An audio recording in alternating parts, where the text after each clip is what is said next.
It started with a firm, deliberate knock, slicing through the warm summer air with unsettling precision. Samuel, a reserved man who had spent over 3 decades in his humble cottage on the outskirts of Greystone, never expected such an interruption to his peaceful existence. As he moved toward the door, his mind raced. A neighbor? A package? But when he opened it to find 2 uniformed officers standing there, their faces unreadable, an uneasy weight settled in his chest. "We've had reports of a disturbance from this residence," one of them stated, clipboard in hand. Samuel felt the words like a slap. His days were quiet, coffee by the garden, trimming the roses he had nurtured for years, enjoying the rhythmic stillness of a village that had once embraced him as one of their own. A disturbance? Here? The very thought was absurd. Yet he steadied his expression and invited them inside. Moments later, Vivian, the rigid, sharp-tongued newcomer who had recently moved into the house next door, appeared, her lips curling with accusation. "He doesn't belong in Greystone," she declared, her voice dripping with contempt. "He's disturbing the harmony of our community." Samuel stood frozen, her words crashing over him with cruel force. This was no simple misunderstanding, it was personal. Beneath her polished exterior lay a deep, cutting prejudice, one that burned far more than he had expected. For a man who had spent years building his life in this village, to be cast as an outsider in his own home was beyond belief. What could drive someone to be so ruthless? This is a story of deception, resilience, and a fight Samuel never saw coming. A battle he didn't seek, but one he refuses to lose. Every morning, Samuel followed a familiar routine. As the golden light of dawn spread across his small but lush garden, he would brew a cup of strong coffee, savor its warmth, and tend to the delicate flowers that had become his pride and joy. The world around him was quiet, peaceful, a reminder of why he had chosen this life in Greystone all those years ago. But everything changed when Vivian arrived. At first, he dismissed her cold behavior. Not everyone adjusted easily to small-town life, he told himself. Maybe she wasn't used to the warmth of a tight-knit community. But the glares, the clipped remarks, and the deliberate refusal to acknowledge him unsettled him in ways he couldn't quite name. "She'll come around," he assured himself. People soften with time, except she didn't. Weeks passed, and her presence grew heavier, like an ominous shadow cast over his once peaceful home. She rarely left her house, but when she did, it was always with a stiff posture and an expression that bristled with quiet disdain. One sweltering afternoon, Samuel reclined near his small fish pond, letting the gentle ripples soothe his thoughts, when he noticed her standing on her porch, phone raised. She was taking pictures of him, his home, his garden. He waved, hoping to dispel the awkwardness. She turned away with a sneer. A cold weight settled in his gut. Then, things escalated. One morning, as he was pruning his roses, a sharp knock startled him.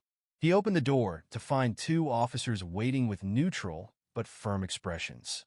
"We've received multiple complaints about disturbances coming from this property," one of them explained. Samuel blinked. Disturbances? His life was a quiet rhythm of solitude. He led them inside, gesturing at the calm, undisturbed rooms and the sunlit garden beyond. They found nothing, because there was nothing to find. As the officers prepared to leave, the reason behind the complaint became chillingly clear. Vivian stood at the edge of her yard, arms crossed, voice laced with scorn. "He's pretending," she announced loudly enough for passers-by to hear. "People like him don't belong here. Greystone deserves better." Samuel's breath hitched. This wasn't just an insult. It was an attack on his very identity.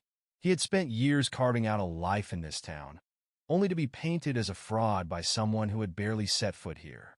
His fists clenched at his sides, but he forced himself to remain composed. "I've lived here for over 30 years, he said, his voice calm but unyielding. "This is my home." But Vivian wasn't done. In the days that followed, whispers reached Samuel's ears at the bakery, the post office, the local grocer. Familiar faces who once greeted him with warmth now averted their eyes. Then came the flyers, grainy images of Samuel in his own garden, plastered on bulletin boards and telephone poles. And beneath the photos, scrawled in bold, damning letters. Who is he really? Is this man a danger to our community? Demand a safer neighborhood. The posters appeared overnight, plastered across shop windows, pinned to bulletin boards, tucked under doorsteps. Each one chipped away at Samuel's resolve. He spent restless nights staring at the ceiling, wondering how things had spiraled into this nightmare. His garden, once a sanctuary, felt more like a stage where Vivian played out her vendetta for all to see. Yet even in the suffocating weight of it all, something inside him solidified. "She won't break me," he muttered under his breath, gripping his tea mug, hands unsteady but determined. "I will not let her take my home from me." If she wanted a battle, he would fight back. Samuel sought allies, and to his relief, he found them. Mrs. Carmichael, his elderly neighbor, was the first to speak up.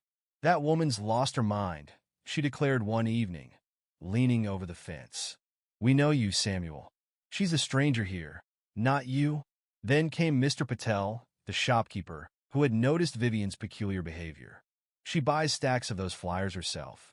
What kind of person does that?" Most importantly, there was Daniel, the local mechanic, whose security camera partially overlooked Samuel's property. The footage it captured was damning. Vivian creeping onto his land at night, peering into his windows, deliberately snapping branches from his roses before snapping pictures. Staged evidence. With mounting proof and renewed determination, Samuel consulted a solicitor.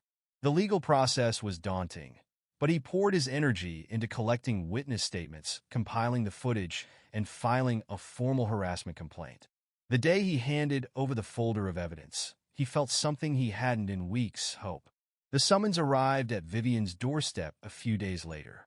For the first time, her smug composure cracked. At the hearing, Samuel sat quietly as his solicitor presented the case. The courtroom fell silent as the CCTV footage played. Vivian crouching by his fence, her phone aimed at his home, her fingers breaking branches in his garden to fabricate damage.